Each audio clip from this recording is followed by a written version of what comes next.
Yeah, yo. Woke up in the morning and to God be the glory. Thankful for another day to tell my story. Put my opinions in the universe and let them orbit. I'm from the dirty south with a dirty mouth, might need orbit. Miss things on me like a nigga Norbit. Had to refuse them cause my bitch no Resfusion, she gorgeous. As I dap my sons up and kiss my daughter forehead. Tell them we gon' get this money till my pockets morbid. Remember living in apartments, now we playing mortgage. You ain't gotta like a nigga regardless, baby, I'm blessed. And I keep that blick with me, we like grits and eggs. As you sip your coffee, flick your cigarette and let a nigga vent. Yeah. We back. Ooh, we back. Grits and Eggs podcast. Episode 78. I'm your host, Deontay Kyle, but who's behind the camera? The coolest co-host in the world, Big Ice Cup Cat. Mm-hmm. We are back. We Cam A only today. Well, it's okay. Just lost us a couple of things in travel. Yeah. All the way from California. Goddamn, back. We back to Georgia. Motherfucker. Spent the whole week in LA. Yeah. We tried to get some things done while we was out there, but man, bro, they had us busy as hell at that studio. We was working. We was up the studio sun up to sundown, for real. For real. Literally. Literally, real Hollywood experience. Yeah. Passed by, we was passing by every day. The WB! Every day passing by the WB, nigga. We was out there in Burbank, really being actors. Really at the studio. Yeah, man, I had to put on my director hat. That you did. Niggas was acting. Niggas was directing. Mm-hmm. Was creating something new for y'all that will give us less than 60 days. Yeah, they'll enjoy that. It's a lot of editing got to be done. Yeah. A lot of Hollywood editing. Yeah, Hollywood. Yeah, a lot of Hollywood editing has to be. Yeah. And when we left, what we did, they was like, that's a pilot. That is a pilot. Pilot boys. that could be something. The pilot boy. They said this was the nigga in the club when that money be doing. But just think about that though. A pilot for that? That being a pilot? Yeah. And what if it's picked up? I'm gonna keep it a bean. I'm gonna keep it a bean. Uh-huh. All right, so we could very well do that in Atlanta. We could. I would love to just be in LA doing that. That shit was LA's lit. But to go to LA, let's stay for like a month. Just stay for a month, just record. Yeah. Damn. We could do that. Bro, we just gotta get that them checks and balances right. That's true. That is true. This is what shit like that come with though. I hate to keep y'all out the loop, but we got to. Yeah. But the shit like that come with like budget signing bonus. Yeah. You know what I'm saying? Contract X, Y, and Z this long. Yeah. Boom, and then we'll just post up out there. Just post up. Nah, but we'll have to do it in Atlanta. There's plenty of places in Atlanta. There's plenty of places to do it in A. Just being in LA. God damn, that shit is so lit, nigga. Hold on, where am I? Nigga, as soon as I touch down in Hartsville, Jackson. We back. Man, we back to business. Mm-hmm. It's good to be back. 657-234-EGGS. That's 657-234-3447 for all your call-ins. You can leave voicemails. We got a couple voicemails today. You can also utilize that whenever we go live on the Patreon, which we will be doing tomorrow. It'll be Monday by the time y'all see this. But and we do live call-ins and we answer your questions, concerns. We bring up topics and we see what y'all what y'all opinion is on that. Deontay at DeontayKyle.com for all email music submissions. New Music Monday has been it's been spotty. It has. It's been spotty. Technical issues. There was a lot of technical issues, but also, yeah, like with the last episode we recorded, the file got corrupted. We're gonna have to redo it. Sorry, cool. You know what I'm saying? Yeah. Sorry, we're gonna record one today, put out tomorrow, but we also got the Let's Music Club that we rolling out, so we got to get on top of that. Yeah, we do. Deontay at DeontayKyle.com again for emails and music and advice submissions. We got a couple of those today. Some juicy shit. Ooh. Hey, look, we all for helping the community, but every now and then we like some mess. Yeah. We like to get a little ignorant. Yeah. Like get a little ignorant. You know what I'm saying? We was asking nigga what was in your wallet last week. They loved that. Yeah. They loved it. What's in your wallet? Yeah. DeontayKyle.com for all the merch. We have merch that's going to be on clearance this week, and it's all listed on the website. But also, we're rolling out some new merch for the 99 and 2000. I'll just tell you that, just so you can know what it's going to look like. Deontay.Kyle across platforms. Make sure you follow Grits and Eggs Podcast on Instagram. Big Ice Cup Cat. Big Ice Cup Cat everywhere, baby. Everywhere. And the Grits and Eggs Podcast on Patreon. Ain't nothing $8. $8? Ain't never $8. We gotta tighten up on that Patreon too. I be posting like mad like articles and shit like that, but we got one more. We on one more video and one more live stream for the month over, and then we be giving them free early access to all this different shit. Unfortunately, we had to cancel the field day due to some like conditions and complications. Right. Like niggas ain't had a medical staff out there. It's gonna be August 2nd. It's gonna be hot as fuck, and I don't want nobody passing out. Yeah, I don't want nobody baby passing out without us taking the proper channels to do that. So we did issue refunds, and whatever's left in that pot, we are going to donate to the schools, to the school teachers for their supply list. Shout out to all the cousins that did donate, and shout out to the people that were willing to come out and show love. AMBC Awards mixture on the 2nd. Ow. BIA Awards. Nominations are still open. Make sure you're voting. Vote. Grits and Eggs Podcast, best podcast of the year for the BIAs. What else we got? Stephen Dingle, my boy. Yeah. District 11, Atlanta. He ready. Yeah. And he's the guy. He is the man. We're going to have him on here a little closer to election season. Coffee Black. Shout out to Coffee Black. It's the family reunion. Who we introducing? Coffee Black. Shop Coffee Black. Yeah. Go get you some black ass coffee. Man, Big Cat, what's up, man? Hey, man, I was just, getting back in order from last week. Had a good time. Had a great time. I had a great time. Big Cat was in his acting bag. The original man. The original man was in his acting bag. They're gonna really enjoy it. They're gonna really enjoy what we got in store for them, man. Yeah, y'all gonna love that shit. Yeah. I'm telling you. I know y'all gonna love it because we love doing it. Like we love creating it. It was a really good time. I'm very grateful for the opportunity. Had niggas up in the $3 million mansion in the hills. In the hills. Couldn't believe we was way up there. God damn. It got cold at night too, man. Yeah, oh God. In July, I was like, what the fuck? Yeah, that's how you realize you're in the desert. Yeah.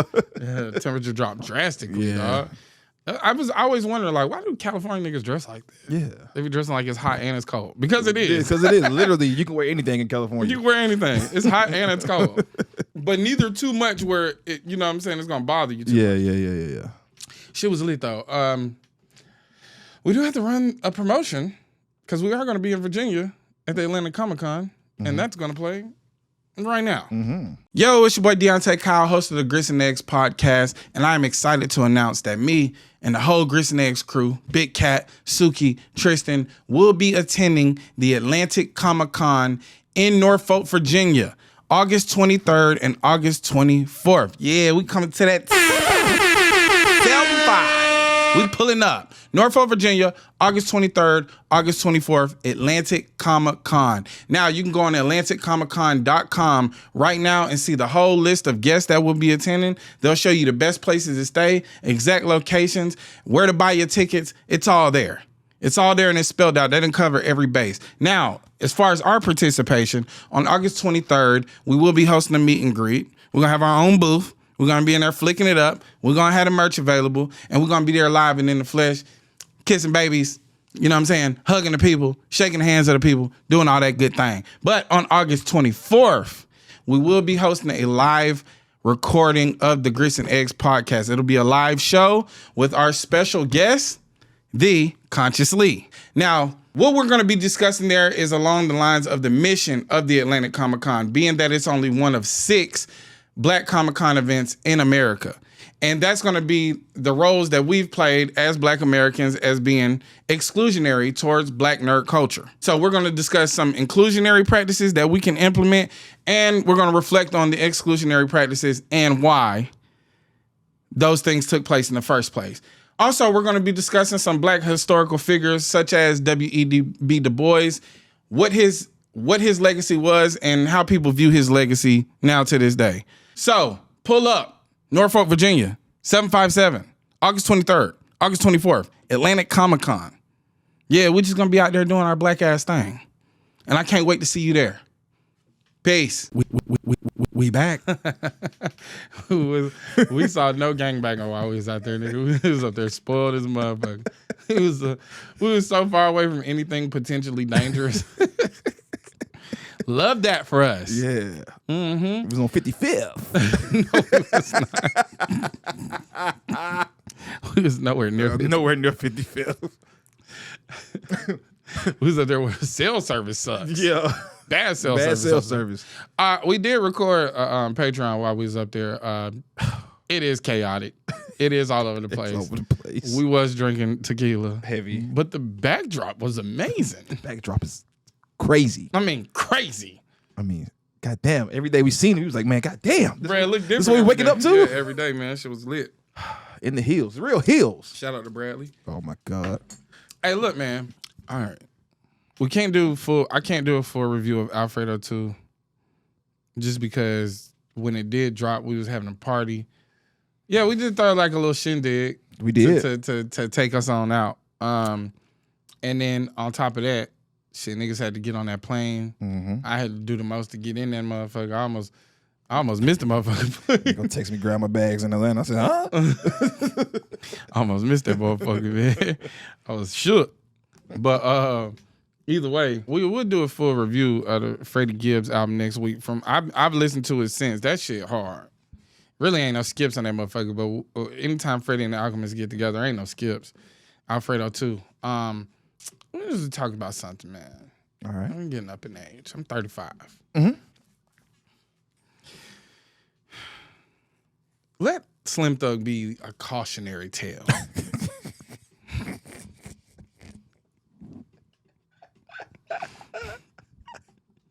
All right, let me get back on track. So I'm sorry. What you mean? Let me get right. All right. You know where I was going. Yeah, I know you was going with that, but all right, let's go. Don't be an old weird nigga. Facts. Just don't do that. Okay? Here's the thing. It's just like anything else in life. You're going to have a prime. There's going to be a prime time for you to get them draws. Once that prime is over, I mean, it's almost like they can smell it on you. You ain't got it no more. And it ain't the looks. It ain't the money. It's you. Nigga. It's you. They don't want to be in the Rolls Royce with the old weird nigga.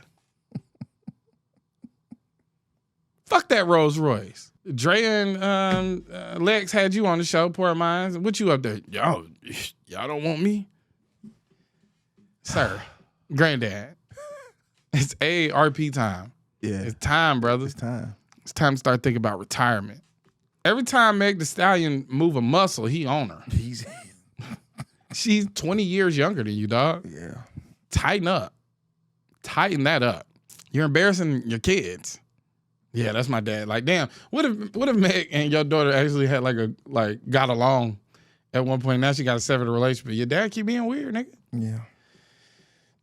Slim Thug, man. First of all, this is something I want to talk about. What? I want to have a conversation about this, and Slim Thug is a perfect example of this. Once you are past the prime of your career, and what tipping off her foes, yeah, push up on it with Beyonce. Mm-hmm. Can we think of anything else? Slim Thug wise, I mean, Slim Thug is nice. He's nice. He got some hits for Texas. I mean, he's nice. He's good in Texas. He's good in Texas. Texas is his own country, so I get get that. So okay, I'm gonna say this. This is what the point that I'm getting at. What you getting at? Once you approach 50 and your name is attached to your career, it's time to start pulling out that government. Yeah. It's time to go by the government name. Look what Lil Bow Wow did. He dropped that. Shad Moss. That's who he is. Yes, that's who I am. He can't be Lil Bow Wow forever. Can't be Lil Bow Wow. You can't be Slim Thug and you're 50. This is why nobody want you. Cut that damn beard. Yeah, the beard is crazy. Beard is nasty work. I mean, it could do some trimming, like, you know what I'm saying? Yeah. You know what? I say if he was to throw on a cowboy hat, would really pull that look together. You just gotta get in his Texas bag. Yeah. He gotta go all the way Texas. He gotta get 50. With a beard like He that. gotta get 50. Yeah. Texas, cowboy hat, nice tight jeans. I mean, I'm gonna say it like this: some old niggas have no problem. But he's not one of them. You're not one of them. That's the thing. That's the issue. Yeah. See, the old niggas that have no problems aren't uploading videos like bitter as hell. Nah. Bro, she don't want you. It's fine. Them niggas in the gym, they getting it in. Bruh, listen, you're going to have to go to Third Ward. If you want a young thing, find you something 30 years old over there.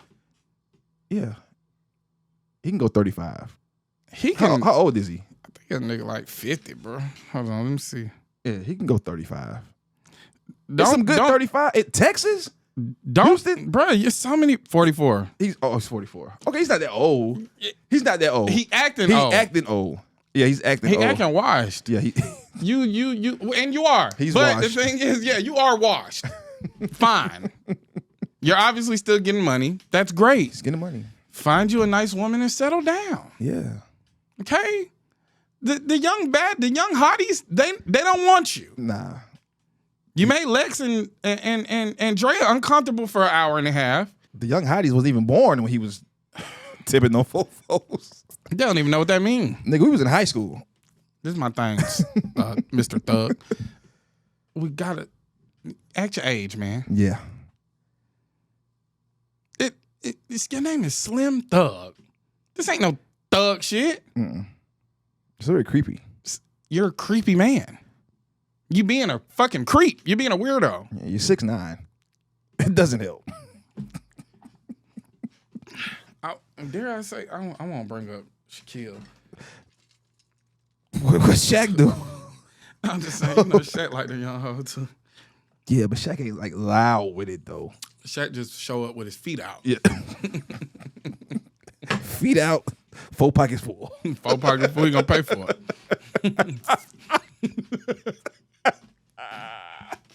Nah, shout out to Papa John's. Slim Thug, bro, you just really gotta like, I don't know. You can't stop niggas from being weird. Yeah, you can. But you making yourself look bad. And I feel like all your Texas brethren need to goddamn gather around you and call you out. Or at least just like be like, let it go. Yeah, because everybody else is married and happy, right? It's getting weird, my nigga. You have to find somebody to settle down with. Yeah. And she might be your age. 44. And that's okay. I'm sure it's a cold 40-year-old in Texas right now. My nigga. Great career. It's a cold 40-year-old in Houston, Texas. Bro, it's a cold one. It's a cold one. It's some things in Texas. Yeah. The only thing is the women his age probably married.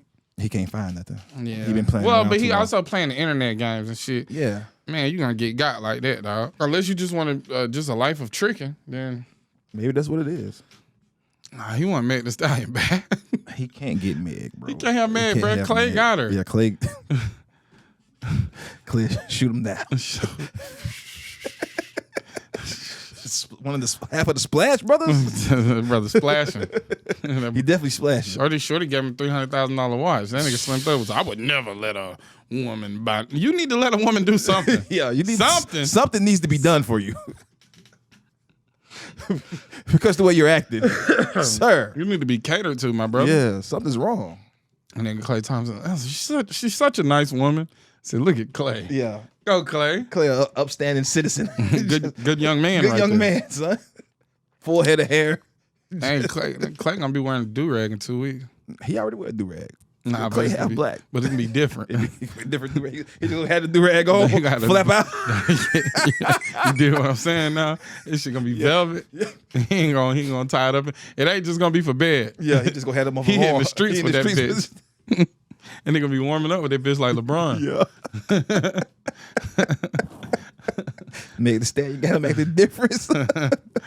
She gonna take nigga Third Ward. They gonna turn up. Nigga Clay gonna have a grill. Gonna be doing this. Yeah, he ain't even from Texas. He just throw the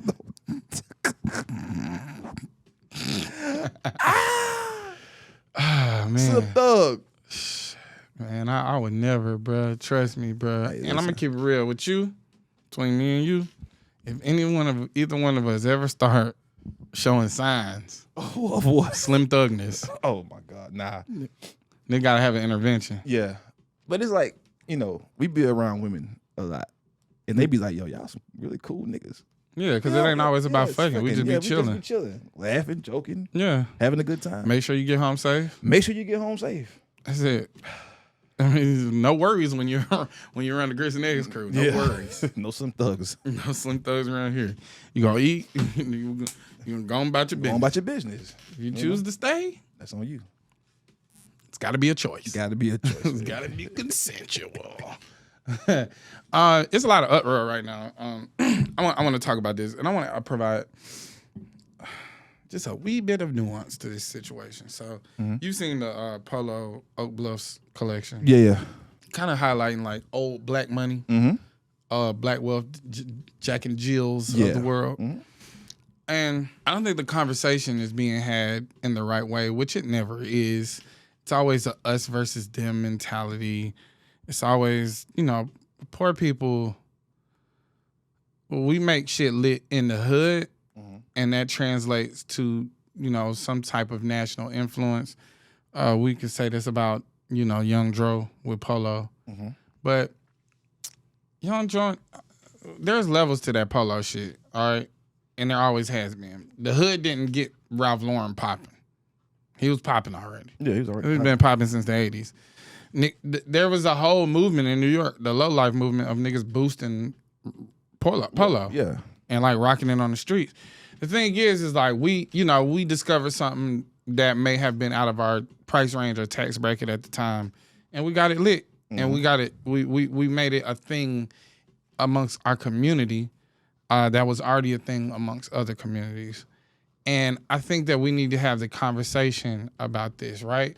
Now, we can't keep having this conversation about, oh, I didn't grow up in the hood, so, or you would call me white if I articulate my words properly and all these things, but now that Polo and Oak Bluffs, whoop, something that's always been in our circles, in our tax bracket, and it has been, Polo is a very, like, upper crust social circle thing. Right. Because it's technically boating and golf clothes. Niggas in the hood ain't boating or golfing. No. You dig what I'm saying? So we wear it strictly for fashion, and they have worn it for its intended purpose. But Ralph Lauren has always had these collaborations, and nigga, very tasteful guy as far as we can see. But they didn't need the hood to get popping, but they did get popping in the hood, and that did lend to some sort of like visibility within our community. But I think here's the thing. This doesn't need to continue to be like a line split between class. You know what I'm saying? We can't keep calling people out for not having to grow up in survival mode when we did. Those are symptoms of greater issues, right? Because there would be a lot more of us in the Oak Bluffs, in the Martha's Vineyards, in the Jack and Jills had our communities not been destroyed. Facts. So we have to understand they wouldn't have been able to affect us with the war on drugs had they not destroyed our neighborhoods first. And of course, there's always going to be exceptions to every rule. So the people, the Oak Bluffs blacks is how they like viewing it. But the black people who have been and have had access to wealth and networking and connections and been a part of that top 1% financially, especially amongst the black community here in America, where you can probably directly tie their lineage back to some of these prominent black spaces in these black neighborhoods. You can also tie them to the D9, you know what I mean? And honestly, as much as I got down criticize these folks just on the strength of like this this better than mentality, I would like to encourage everybody to just have some open arms for one another. Because I'm pretty sure that the people that are in created Jack and Jill because they understood that they're not going to be able to assimilate to whiteness. especially in the time being, they're not going to be accepted, and they was going to be subjected to an extreme amount of racism. So with their money, they created organizations for themselves. There is an attitude. There is a mentality towards people who aren't so privileged and didn't get to grow up and go into those programs or into those social settings. And that attitude is carried out both ways. There's a black card revocation that go on in lower income communities where if you ain't grow up over here, then you're not truly black enough. And then there's a looking down upon about people that didn't grow up with a certain level of like prosperity, didn't grow up as prosperous and things like that. There needs to be a conversation to understand that like we're not against each other and we shouldn't be against each other. As a matter of fact, as people come up and as we get further and further away from the war on drugs, there are going to be a lot more people that have grown up in poverty, but are ascending class, and they're going to run into these people that have old money and that always had money, and they should be welcomed in with open arms. And if there is anything that could be done, it could be an exchange of traits, so to speak.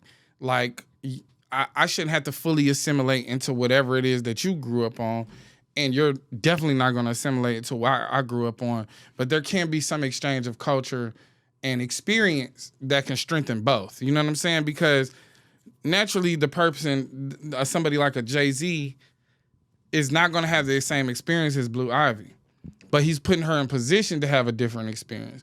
When we was at the Tyler show, we seen Willow Smith in there, right?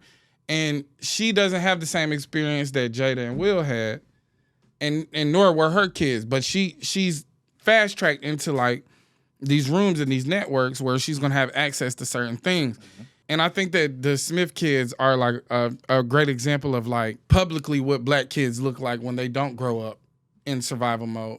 Yeah. We call them niggas weird. We call them all these different things, but they have different experiences. Right. But they're still black. Mm-hmm.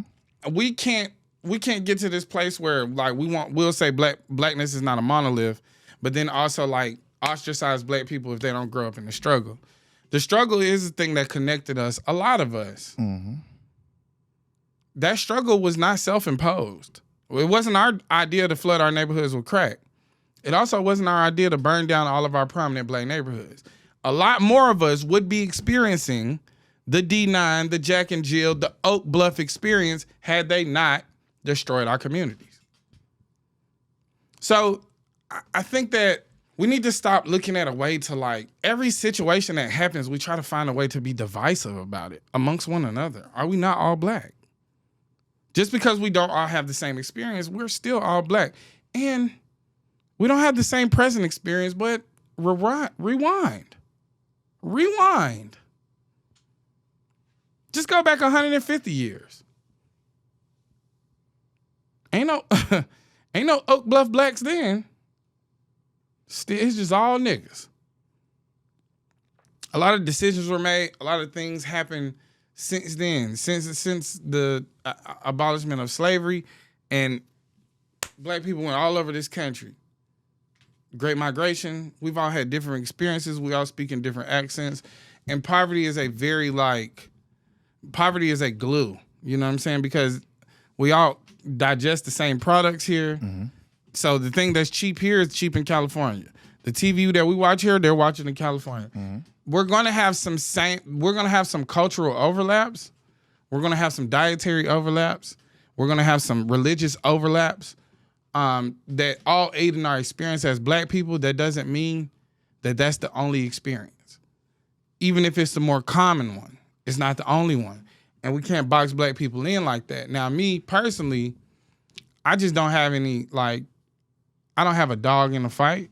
I think it's beautiful to highlight black wealth in these families that have traditions of like maintaining money. And I know what our stances is on capitalism and black capitalism, things like that, but it's still beautiful. The people in the ads were beautiful. The way that they live their lives is beautiful.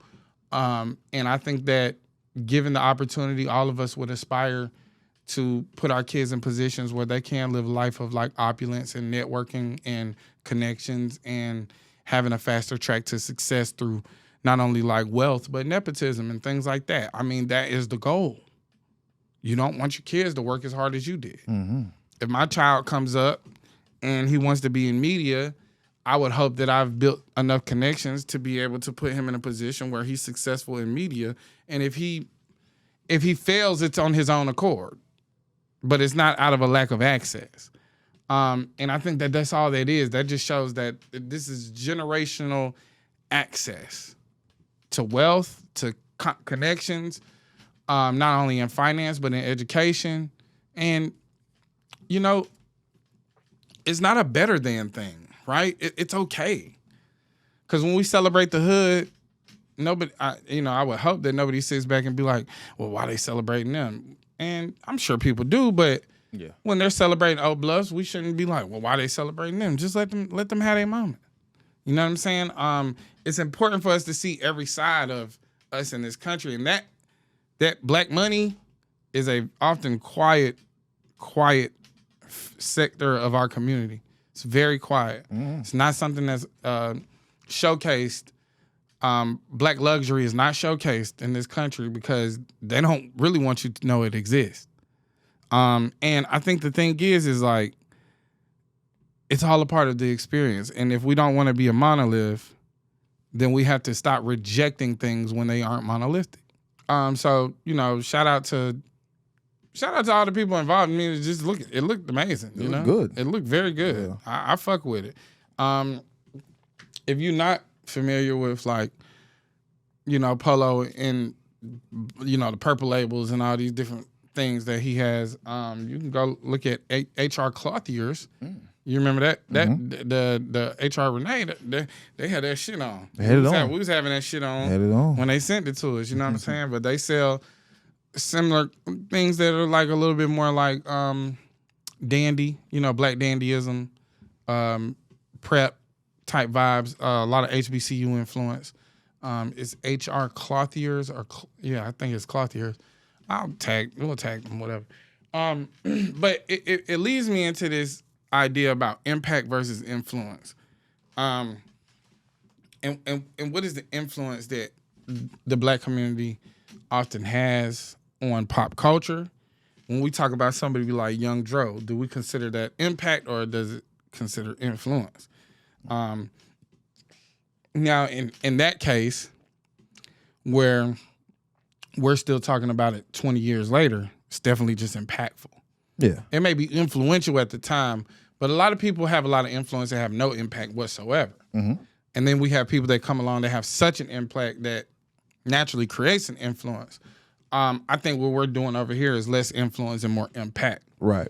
And maybe by proxy that it influences different things like, you know, research and, you know, nuance and critical thinking, and just shifting the perspective. But Ralph Lauren is a place of impact. Yeah. You know what I'm saying? Yeah. Like, that's his brand has been impactful, and of course it has an influence. But some people solely have influence. And I was watching this movie, the Opus movie. It's made by A24 and shit. And basically it's just about this this musician who had like all of this, like he was supposedly just up there with Michael Jackson, you know, it's a fictional character, whatever. Mm-hmm. I don't know what events they based that off of. I would probably have to do some more research. I just watched it and thought about it, but they brought all these different people. They brought people from, they brought this influencer, they brought these journalists, and then they brought these paparazzi people, and then they brought like some old, you know, like musicians that were connected to him at this time. Mm-hmm. The whole time he got like this compound out there in Utah, and nigga lived like 4 hours away from like the main road. Jesus Christ. Crazy.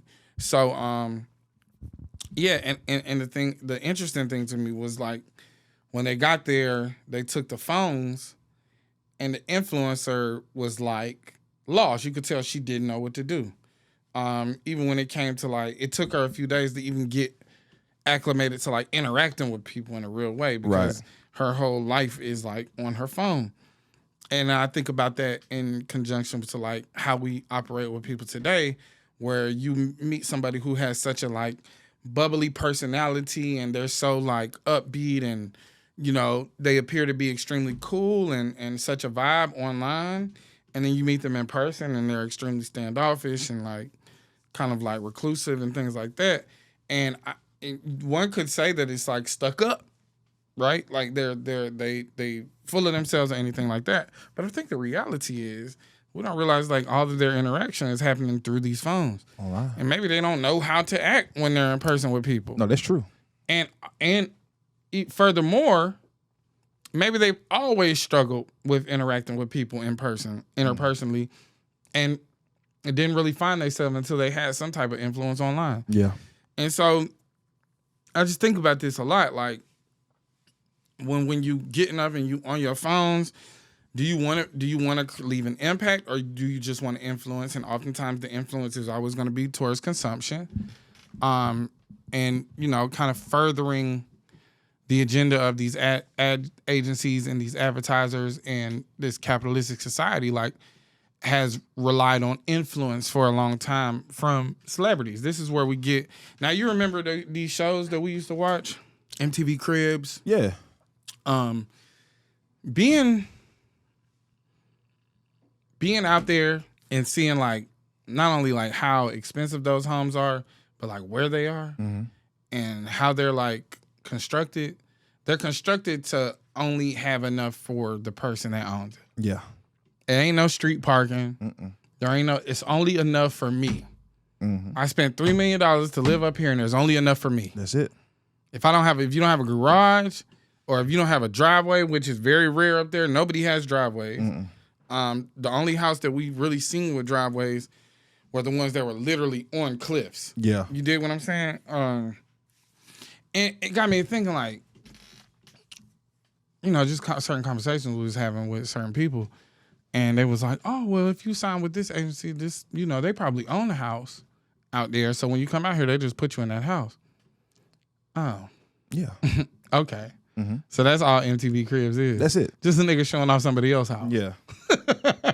They had somebody come in and decorate it, and they're selling you. Selling you a dream. Selling you the dream. Selling you the lifestyle of the rich and famous. But the famous aren't always rich. Look at Redman. Okay. Red kept it real. Red kept it real. Yeah.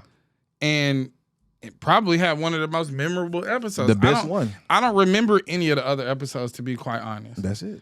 Only the Redman episode and the JD episode. Oh, yeah, that's JD's. Because he was on that big dog shit. Yeah, that's JD's. Yeah. You know that's JD's. Yeah, he was really... That's him. Yeah, that's him. He's him. He's getting it in. That's JD. But I think the thing is this, is like, the impact that would have on you, what is the impact of it? The influence is to the lifestyles of the rich and famous, right? And even the people that were presenting these lifestyles weren't living them. But the impact that it has is to get the lower 99 cent something to strive towards. We used to watch shows about like these wealthy people and how they would spend all this money on yachts and shit like that. Shit like that used to come on VH1. They even had one about Jeffrey Epstein. They did? Yeah. Epstein went and bought he was a school teacher or something like that. Yeah, right? something like that. Yeah. He just couldn't stay out the classroom. So he went and bought his own school and renovated it. Nigga spent $20 million on a New York City school. Exactly how that nigga talk. And another $10 million renovating it. Like, bro, that's how them niggas used to talk. That's how you used to talk. Yeah, we was like, oh shit, nigga spent 30 M's. Yeah, they got money. But we 12 years old watching this shit. Yeah. And then you think about this, it's like, we used to enjoy watching niggas like just throw money in our face. Yeah. There was a certain mystique about it, too. It was a mystique. Yeah. And we didn't really know who these people were. Like, Right. we didn't know who Jeffrey Epstein was. It was like, you know, if they had that show today, it was like, Russian oligarch.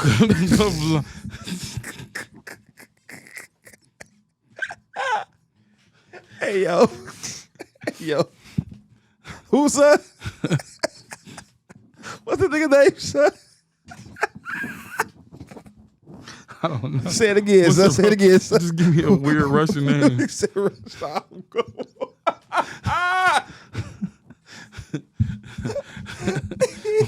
Give me like a weird Russian name like Vladimir. No, don't say the P one. Don't say the P one. Nah, we gonna say that. No. It's just like Russian oligarch Vladimir Spusicevich. Yes, he's killed millions of children, but he also owns 1 million homes in America. It's like, God damn. How you own 1 million homes in America? Yeah, how you get that? Yeah, you get that. Who signed off on that? CEO of BlackRock. I just hit you with one of them. Yeah. I'm like, hold on, what's BlackRock? Whoa. This is how like they was like hiding that shit. Like we ain't know what real money was in the early 2000s. We only knew what celebrities was. Yeah. And celebrities were influencers for real money. Mm-hmm. But the impact that niggas have with real money is like poisoning your water supply. Yeah. Like real impact. Real impact. It's like, and they up. Trillions. CEO of DuPont. Just CEO of DuPont is crazy. after killing 2,500 in a small West Virginian town, now owns his own island. $220 million yacht with a full 24-hour service line. Like, bro, what the fuck are they talking about? He's got too much money. They got so much money. Nigga. They just throw the killing in. Yeah. After killing 2,500 children, it's like, what the fuck? What the fuck they got to do? What you mean he spent $220 million on a yacht? Niggas forget all about the dead kid. Yeah, that's real influence. Yeah. Real impact. Right That's there. impact, bro. Yeah. That's impact. It's like the influence is to get you away from it. But my thing is like, we want to have an impact over influence. I don't want to influence nigga. The only thing I want you to buy, maybe some of that merch. Definitely get on that Patreon. $8. $8. You know what I'm saying? I ain't finna get on here hucking products and shit like that. You know, these is people that we know. These is black-owned companies that we actually support. Like, I actually drink this coffee. You know what I'm saying? We actually fire up these candles. You dig what I'm saying? Like, we going to the Atlanta Comic-Con. Like, that's the thing. Understand, like, when we do have some sponsors and shit like that, we just trying to get some money too. Shit. Hey, Trying to get some M's too. Trying to get some money too. Yeah. But I think the thing is you have to be very meticulous. Nigga been doing this shit for 3+ years now with no sponsors and no brand deals, no knitting. Like everything we did, we got out the muscle. So when them things come, just understand like nigga been waiting it out. Nigga done said a no 100,000 times. I done said no to damn near everybody. Shit. So when we do, just know we trying to get a little money. Just a little money. But ain't no, you know, remember the impact is always going to come first. The influence is secondary. When we think about these things like this, though, these three things are tied in, these next three topics. When I say that black people would be experiencing a more opulent lifestyle had it not been for these people coming and destroying our neighborhoods. Then we got white people in Arkansas creating an all-white town. Just in the middle of the woods. In the middle of the woods. No Jews, no niggers. No gays. No Mexicans. Just straight white folks. As God would have had it intended. Just God's country with God's people. Actually, have at it. Do your thing. When this fails, these people should be executed. Oh, shit.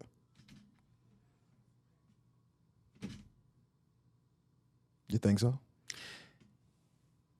This is no different than seceding from society. Right? Like, because... It's not that we want to build a town for our white people. It's specific that we don't want anybody else that operates in the society here. This is a secession, right? We want to secede from society and create something for that is for our own ideology. How many fucking all white towns are there already in Arkansas? Right. You feel me? How many sundown towns are there already in Arkansas? But these niggas are under the influence of MAGA, and they think that people are coming to take the country from them. First of all, nigga, it ain't your country. You ain't rich. You poor. You're poor and white. So good. Go. Get your doomsday on.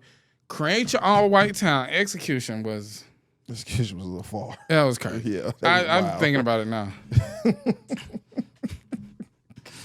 Goddamn, son. No, it just got me thinking about like every time we did this, they came and destroyed it. Nah, that's right. I will say this. I don't think they should be allowed back into society. Go down with your shit. We shouldn't be buying their goods. We shouldn't be buying any of their services. Anything that they're going to do to try to like create money because they're racist. And they're racial extremists.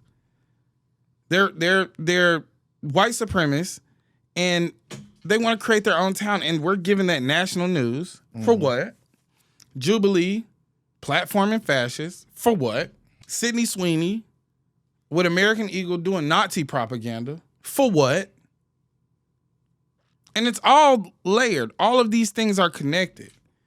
The same person that would live in that all-white town would also be on Jubilee saying they're a fascist, is also probably one of the biggest incels that lust after Sydney Sweeney. Because she's blonde hair, blue-eyed.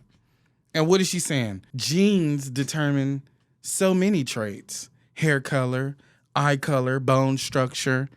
It's propaganda. It's Nazi propaganda from a company called American Eagle. So, for one, I don't know, do black people wear American Eagle? You know, we used to back in the day. We used a little phase. Yeah, You should never wear it again. If I see you in an American Eagle, I'm going to assume you're a Nazi. The best thing about Jubilee platforming all these fascists is that we can see them. Right? Because that's the type of racism I like. Just in your face. Yeah, just go ahead and say how you feel, man. Don't hide behind it. Yeah. Don't hide behind, all these euphemisms and all these excuses. Just come flat out and say, I'm a fascist. I respect that way more. Come flat out and say, I'm a racist and I don't want no niggas in my town. Instead of dancing around it. Why am I watching videos of Donald Trump in an AI video with Obama getting arrested and then the next headline is about this nigga's ankles? Just open the Epstein files. Yeah. You got mad pictures with him. I don't have no concerns about your health. That don't matter. What's in those files? Yeah. Did you hear what's her name? Azalea Banks. Yeah, Azalea Banks. She said she's not surprised. She's happy that Donald Trump got some 15-year-old pussy or some shit like she said. Crazy. We have to stop listening to Crazy. Azalea Banks. It's crazy. You know, when they say a broken clock is right twice a day, sometimes we got to throw the clock away. Yeah. Because why are you keeping a broken clock? Whole point of a clock is to tell time. If it don't tell time, it's useless. It's useless. Throw that shit away. Who gives a fuck? Azalea Banks say anything to stay relevant. Yeah. She's one of those people that, just like JPEG Mafia, just like let the music speak for itself. Well, you know why the music can't speak for itself? Because it sucks. It's ass. Okay, it's cheeks. And the only thing keeping you relevant is incel rage bait. That's JPEG Mafia all day. Incel scaring the hoes. I'm scaring them hoes. Shut up. Same thing with Azalea Banks. Just like you got roasted on Wildin' Out and cried about it. Yeah. Didn't Russell Crowe spit in her face or some shit like that? What? That's what she said. Damn. See what I'm saying, son? Just get a little wicked over there. Not Russell Crowe. Russell Crowe. Yeah. The gladiator. Yeah. The Australian? Yeah. On my face, nigga. Aborigine.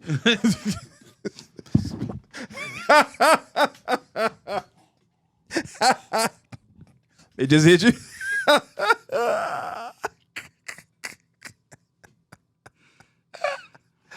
All right. Big Ice Cup. Aborigine is crazy. Wild work. But we need we in some form or fashion, right? This is the thing. We do a lot of like outrage and complaining and Jubilee this, Jubilee that. Like, bro, you should actually understand like they're putting faces and names on these people. It's 20 people versus this dude, and all of them are racist and fascists. That's 20 people that you have the name and face to. Those motherfuckers should be on wanted posters, like something like it, not wanted, but like, bruh, believe these people when they tell you what they believe. Yeah. Sydney Sweeney came up off her tits. Real shit. Like her titties is the reason she's famous. Because early in her career, she was willing to show them. A lot of tits. A lot of tits. Great boobs. Nice racist tits right there. Great knockers. Great American tits right there. Nigga would have got hung for them titties. Nigga got hung for them hooters. Yeah, a lot of niggas would have. Sydney Sweeney would have been racking up in the 1940s. But it's incel shit. Like the incels are the people that look at her as the prototypical woman, right? I just watched a movie with her. It was a pretty good movie. She was a fucking heroin addict. She played a great heroin addict. All of these things are connected, and they're all happening at once because the reality is this. This country is nothing. Okay, I'm going to say this.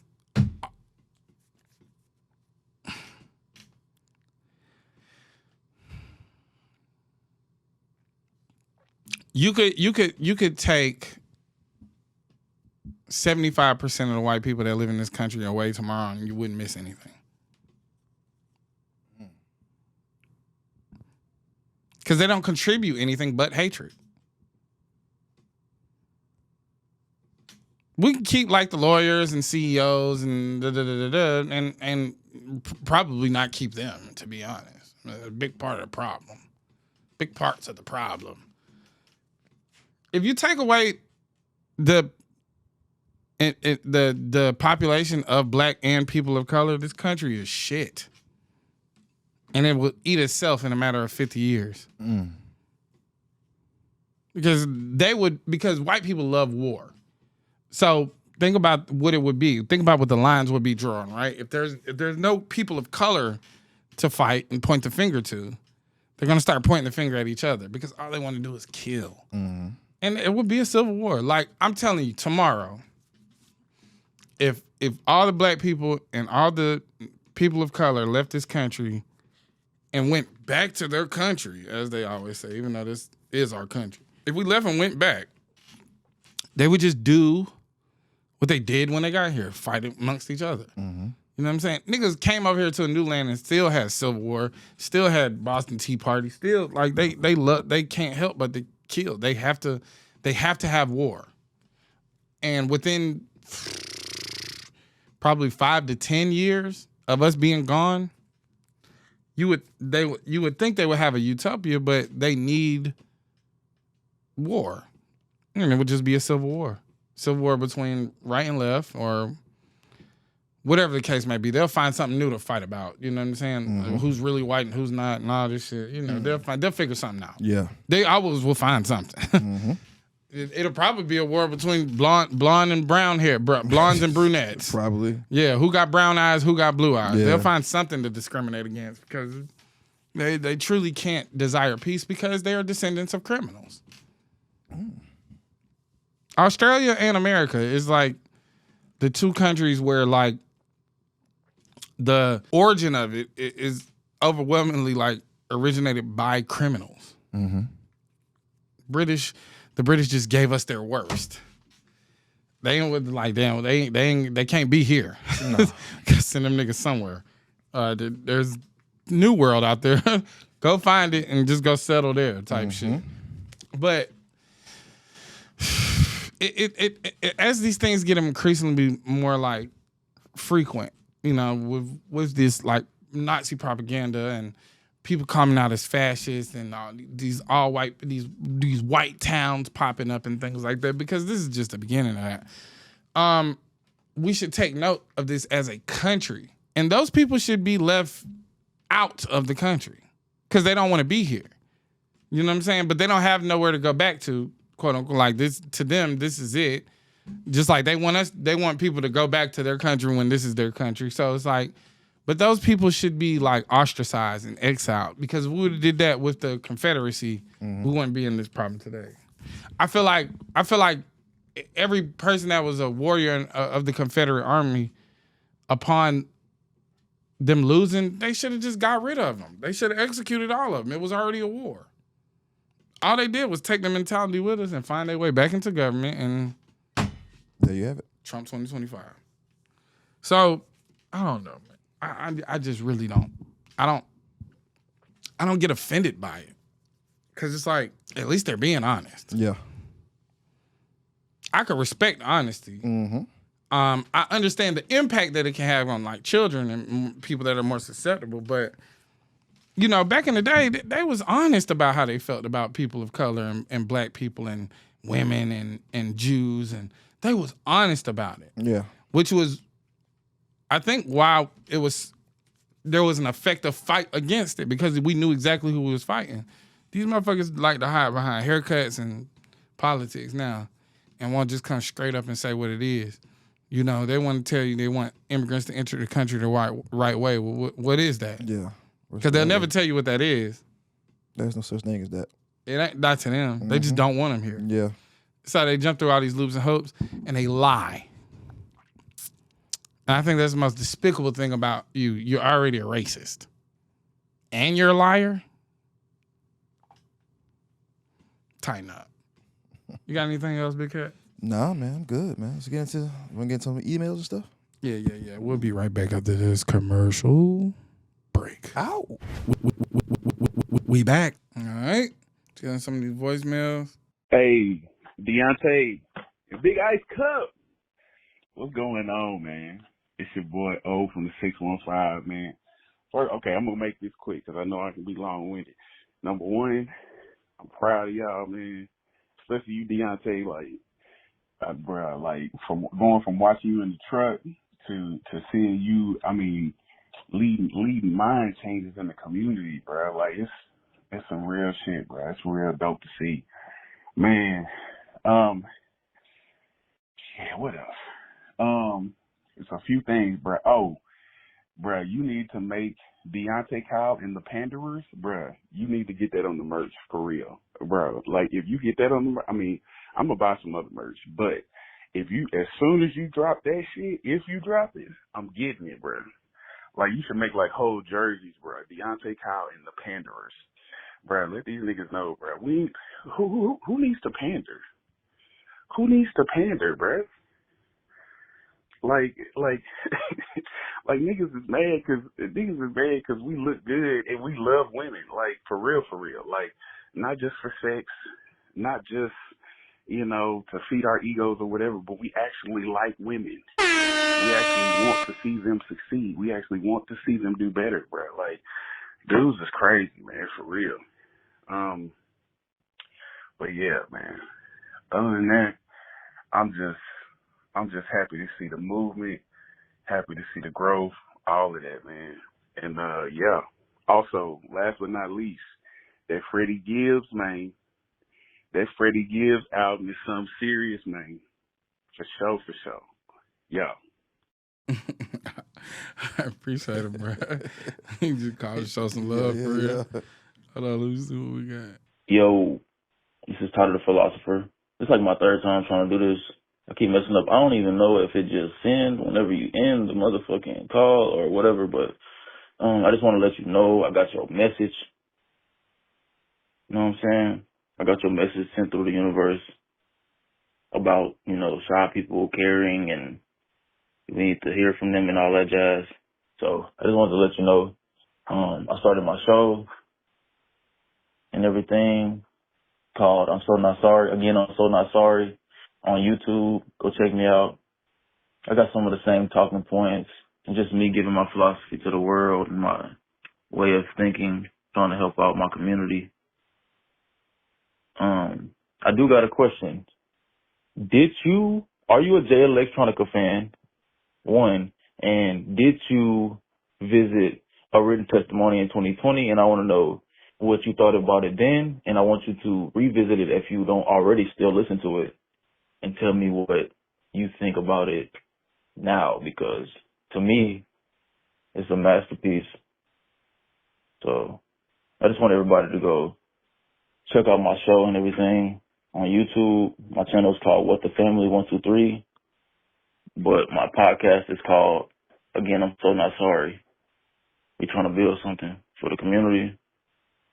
I appreciate your time. I appreciate the alignment. Thank you. All right, that was Tyler the Philosopher. The Philosopher. I actually did fuck with Electronica written testimony, but I will say this: as I visited it, as I've gotten older, that shit has aged. That shit aged very well. It's a timepiece. It's a timepiece for sure. When we was in New Orleans, I was listening to it because I don't know. You know what I'm saying? That's where that nigga from. I was like, let me run this while I'm out here. Yeah. Shit hit. I think Eternal Sunshine of the Spotless Mind, like that. Yes, sir.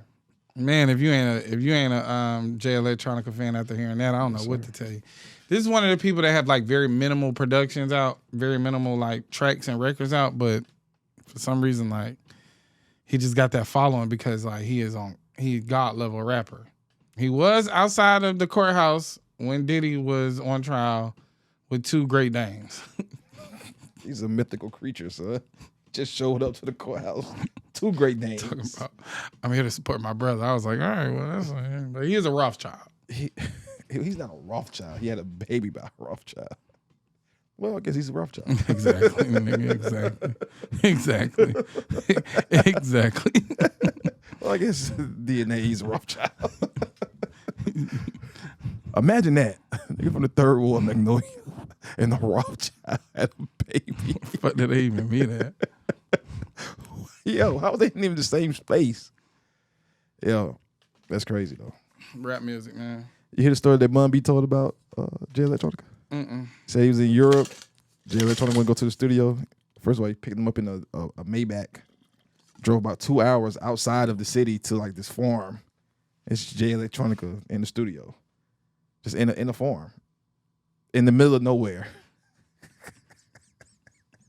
He just out there. Nigga crazy, bro. Out his mind. He's crazy. Nah, I think another thing that we got like, so this is mental illness. You know what I'm saying? Like, nah, I ain't gonna lie. That's kind of fly. It is. That's fly. That's fly. But like, where are we getting the food from? Where are we getting the internet from? They got it. They figured it out. They figured it out. Shout out to J Electronica. Yeah. Got a baby by Erykah Badu. Erykah Badu and the Rothschild. Well, that's a well balanced brother right there. They got mythical pipe. All right. All right. Mythical. Hey, yo. My bad. Mythical pipe is insane. What? My bad, guys. Let's get to the last one. Yo, what's going on? What's that word? Christian Names Podcast. My name. That energy's too low. We need some high upbeat- energy. upbeat We need high energy, energy man. when you call in here, Yeah. man. Hold on. Let me see. Hey, what's up, Grits and Eggs? Yeah, Deontay Cal, this is Shane. Again, we're just gonna get into the emails. They too low, man. They try to Y'all be too just cool on the trying to be phone, cool, man. Trying to sound sexy when you call me, man. What's up, Deontay Cal? How to work? Deontay Kyle. Yeah, what's going on? Absolutely. All right. Aha. My roommate gotta go. Oh, shit. Yeah. That's what we like. That's what we like. we always do the knowledge. Man. Yeah, We get a little mess going. Yeah. All right. What happened? Since Deontay said y'all want that juicy shit, Oh, shit. Yeah. I am here with my dilemma. I'll do I don't know what that means. She just said some shit I don't know. TL semicolon DR up top and then the extra drama at the bottom. Y'all can include that or not. I need a nice way to say this shit long as fuck. Jesus Christ. All right, we're just gonna do 2. So we're gonna get through this crazy shit because this is a lot. It look like a lot. Good Lord. It's a lot. All right, hold on. Let me make the font a little bigger. Jesus Christ. It's a lot. This is a novel. Yeah. It's a Harry Potter book. I need a nice way to hopefully tell my roommate that I don't want to re-sign the lease with her because I want my own spot. Primarily because I am getting older. I find that I just want my own space, but a little bit because I'm having a roommate is cramping my love life. I had a roommate before this one, and when I decided not to re-sign with them, we basically stopped speaking after all the final bills had been settled, which I was fine with, to be honest. As we were just acquaintances who happened to have a bunch of mutuals due to belonging to the same social club. So not speaking to him anymore isn't a hardship, but this roommate is an actual friend, and I prefer to save the friendship and my sanity and my sex life, if at all possible. Thing is, my current roommate has an eviction on her record due to some family crap, and it's only from 2023, which will make it super hard for her to get a spot on her own. So me saying I don't want to keep this place anymore isn't just an annoyance, but will likely be an actual hardship for her. The juicy. I've had 2, sometimes 3 jobs for most of my adult life. Because of that, I was always been able to live on my own once I finally left home. However, I started my master's degree program in fall 2023, had to let my second job go in order to make that work. In addition to losing that extra income, the last apartment had raised the rent almost $100 a month while taking away amenities and handling a pest control issue extremely poorly. So when my lease was up, I knew I wanted to leave, but I wasn't able to find anything reasonably priced and safe, so I got a roommate and we rented a house in a decent neighborhood. Got a roommate and rented a house in a decent neighborhood. That roommate was a white guy. That roommate was a white guy who I knew through a social organization we both belonged to, mostly because he's polyamorous, and I was dating 2 guys at the time we signed the lease, so I figured he wouldn't judge and would be an extra safety net when I decided to see anyone besides the guys I was already dating.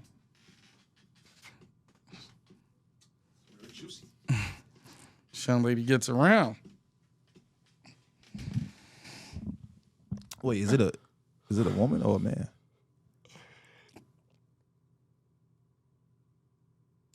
I'm thinking this is a woman. Yeah, by the name, I can tell it's a woman, but we ain't gonna put her name out there. All right. Long story short, the pros of living with him vastly outweighed the cons, but the economy is still the economy, so I still couldn't afford to live alone. So I got another roommate. This one is a black woman who I knew better than my previous roommate, and also being a black woman, I felt confident that most of the cons of the previous roommate would be alleviated. In that assessment, I was right. However, she comes with her own set of cons, mostly in the sense that her family takes advantage of her really bad. For example, my roommate has 1 child. Her baby daddy has shared custody every other weekend during the school year and every other week during the summer.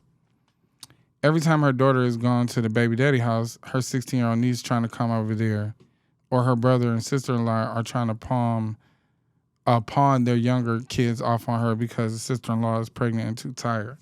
This is cramping my style because I am now in a relationship with a married couple, and our agreement was that my partners, especially a man, wouldn't be over there while her daughter is home.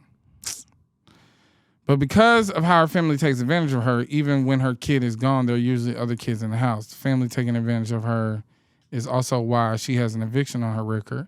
She had her own place, and her mom convinced her to pull with her parents and one of her brothers. Daddy died, lost his social. Jesus fucking Christ. This is a lot going on. It's a lot, bro. I think. I'm straight. Yeah, I think. Yeah, that's a lot, That's bro. too much. You go, goddamn. I mean, I said juicy, not, don't write me a book. Man, I wrote a novel. All right, we're moving along. We're moving right along. I don't even know or care how that ends. Yeah, that's so a much. lot. That's a lot. Write a book. My son's father gave up his rights. That's what we like. That's promise. Yeah. And it's short. Right to the point. Right to the point, baby. Hey, Deontay Big Ice Cup. Writing to you because I really love your podcast, and I'm hoping you can help me out with something.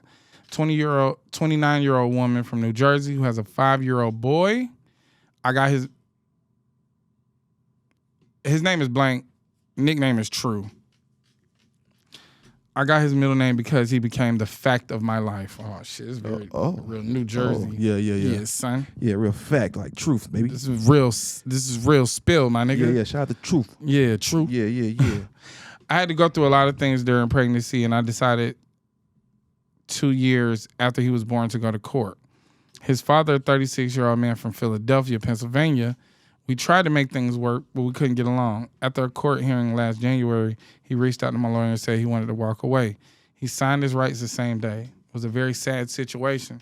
Being alone for 2.5 years, I met my now significant other, 24-year-old man from Delaware. He's been amazing to me and my son. He's the only man my child knows. They have a really strong bond. You wouldn't even know he wasn't his biological father. As my son gets older, I'm worried about keeping anything from him about his biological father. We as a unit don't want to keep him in the dark, but we also don't want to hurt him. I'm curious about how you would handle this situation. I come from a Christian background, and his stepfather is newly converted Islam from Christianity. I'm not sure how we navigate the differences in our belief. I hope you can help me out. I really appreciate it. Well, there really isn't no differences in y'all beliefs besides how y'all practice them. Mm-hmm. I would say that Islam is a little bit more rigid in the rituals of so to speak. Like it's a little bit more discipline. A little bit more discipline. The praying 5 times a day. But if you was to follow Christianity, it would be just as rigid and disciplined too. Mm-hmm. I would say this. You can never justify your actions by saying, I don't want to hurt the child. Okay? The child is going to experience hurt in this life. Right. We're all going to experience hurt. The thing that's going to hurt worse is lying. You're not keeping it real with him. You're not coming clean and telling him the truth about like who his dad is and things like that. And also, you could just let him know, like, look, your dad signed his rights away. He didn't want to be your father. Yeah, just keep it truthful. It's going to hurt him. Yeah. But it might not though. If the dude is but you got like another that, dude still that stand up. Yeah, like stand up, dude. Like, hey, I mean, I stepped in, I'm your dad. Yeah. And your dad's decision not to be a part of your life had nothing to do with you. It had everything to do with him. Mm-hmm. You was a fucking baby. Yeah. He didn't even know you well enough to make this about you. It was a decision that he had made on his own because he didn't want to step up to the plate and be a man. So, you know, but by keeping it from him, you definitely are running the risk of hurting him much worse than just being honest with him. Just be truthful, man. Just be honest. Always be honest. You got one more? Got one more. Fake ass conscious niggas. Oh shit. Hey, Deontay and biggest ice cup of cats. I hope the title caught your attention. It did. We like it. Giving gratitude to everyone over there in contribution to the podcast. There is no pod like y'all's, and y'all are just doing God's work. There's no other way to put it. Well, we appreciate that. Mm-hmm. On to business. I want to get your POV and insight into niggas who use spirituality and conscious talk to double down on their bullshit. And when I say bullshit, I mean their piss poor ass egos and personality. I'm dating right now, and I've actually ran into a lot of guys that listen to your pod, but every time we get into a convo in light of like spirituality belief, their weird ass personality, POV, and egos always come out. I know it's not just men, but I'm talking specifically about niggas right now. I try to give these men grace, but that shit just really gets me hot. When I run into niggas that think they're so woke because they learned something new spiritually and happen to resonate with it, honestly, as I'm writing this, it's literally the same people who use religion to justify their awful behaviors and actions instead of holding themselves accountable. Anyway, I trust you and Cat's opinions deeply. I just want to hear y'all talk about this topic and have a conversation. There are a lot of men who are so cocky and egotistical because of this, and I just think that shit is harmful collectively. Y'all are fam for real. Big love to y'all families. I definitely love to meet y'all one day and kick it. I can't put into words how much of a blessing this podcast is. Major love. It's only up from here. That's a fucking fact. Mm-hmm. It's a fact, baby. Listen. You see nigga Dr. Umar going through it right now. Yeah. What he said? Trying to scam him? Yeah. In South Africa or some shit like that? Hold on, let's go pull it up. Yeah, because he got his assets froze. His bank account froze. That's called fraud. That's fraud. Yeah. That only happens when you do fraud. Mm-hmm.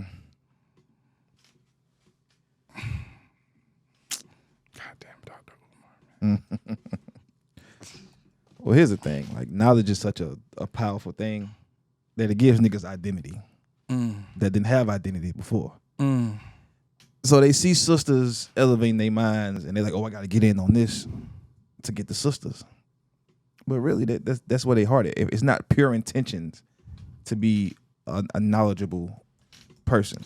Yeah, I think it's this thing of like feigning intelligence to capture somebody's attention, or like, you know, oh, this brother's actually smart. Like, but once you get past anything surface level, it's like they really don't know shit. They don't know nothing. They don't know nothing, and that's when the ego and the real personality pop out because they don't know anything. They really don't have the knowledge. They ain't doing the knowledge. Nah. They was never doing the knowledge. Don't trust that kufi.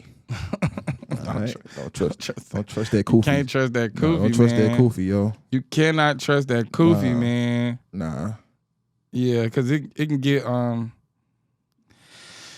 Here's the thing. This is why I talked about that when we talked about the esoteric stuff. Is because niggas will try to use all these buzzwords and different things in order to like scam and fuck over people, which is why people don't like when people say like Grand Rising and King. I hate that shit. It's because like niggas that talk like that be scamming. Yeah. Because they use that to like help you lower your guard down. Don't come to me with the Grand Rising King. I say that to people just to like be funny. Nigga, good morning, me. What's up, bro? Just say good morning. My nigga. All that works for me. Yeah. All that works. Yeah. All right, let's check this out. Right. Because my personal account contains all of my money. I only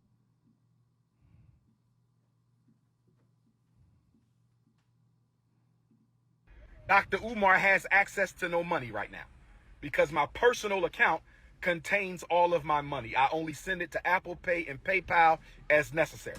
So the Prince of Pan-Africanism. What you got on? The Prince of Pan-Africanism, son. Yo, what kind of clothes this nigga got on, yo? Hey, listen, this Dr. Umar, son. He's like one of them niggas in the West End. He just famous. Yeah. That's what it is. That's all it is. Yeah, that's all it is. He just one of them niggas in the West End that blew up on the internet. That's it, bro. That's all he is. He one of these niggas she talking about. Yeah. But I mean, he's actually pretty smart and pretty. Nah, bro, listen. He's actually pretty intelligent. Yeah, but the grift. Yeah, he's a grifter. For sure. Scam is what's gonna kill it. For sure. Every time. He's never inside the house.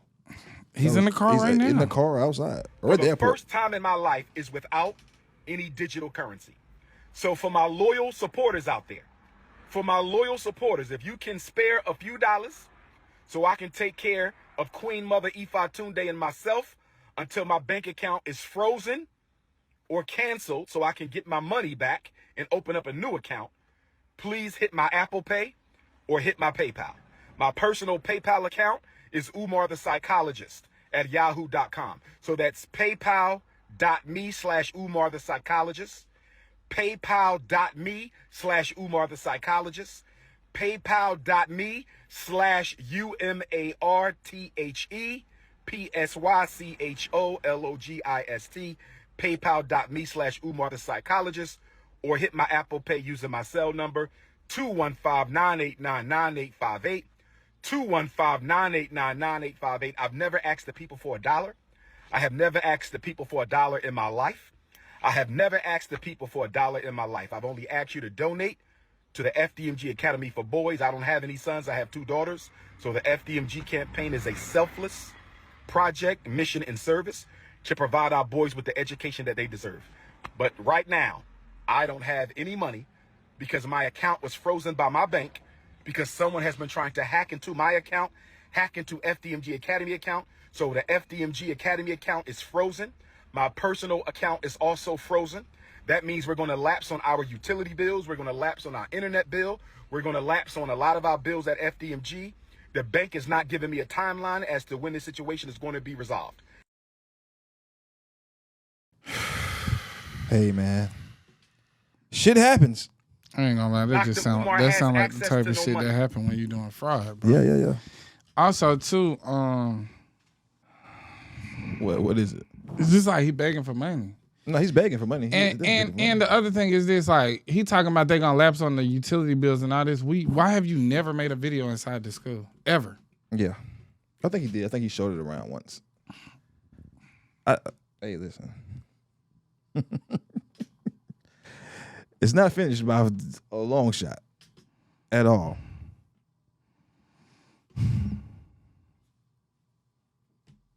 Hey, man.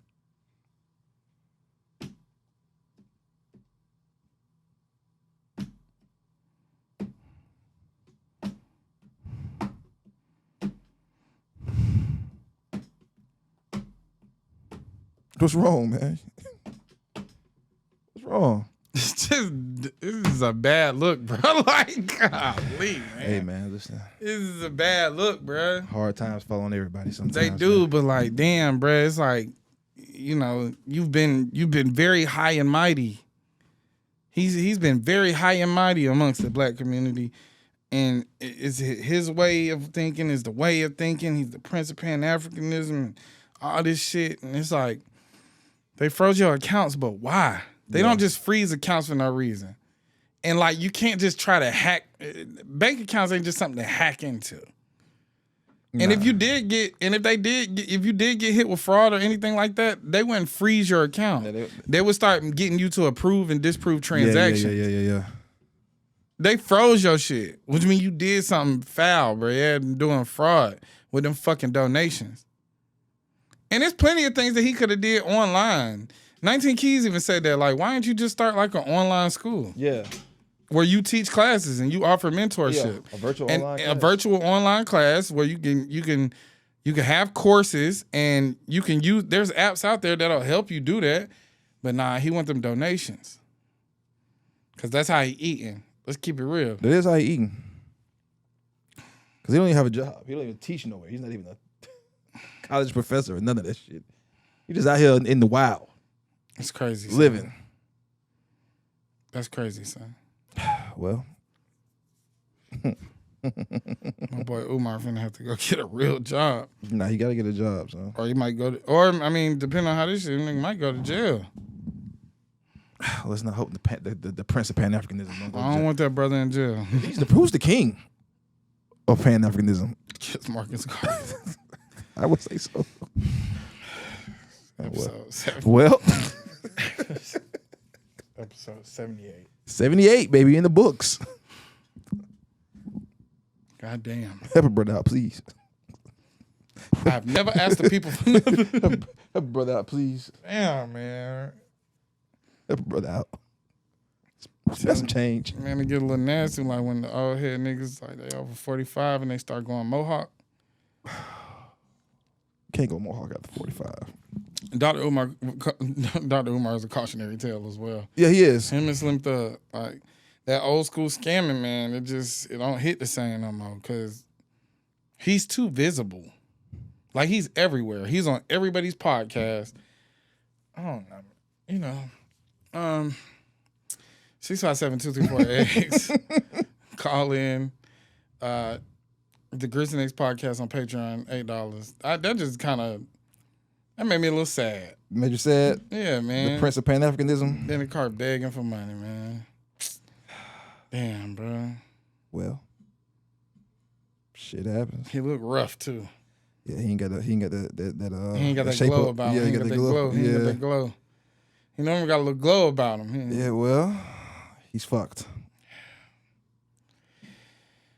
This has been episode 78. I'm Deontay Kyle. Who's behind the camera? The coolest co-host, Big Ice Cup Cat. I guess now I have to be the Prince of Pan-Africanism.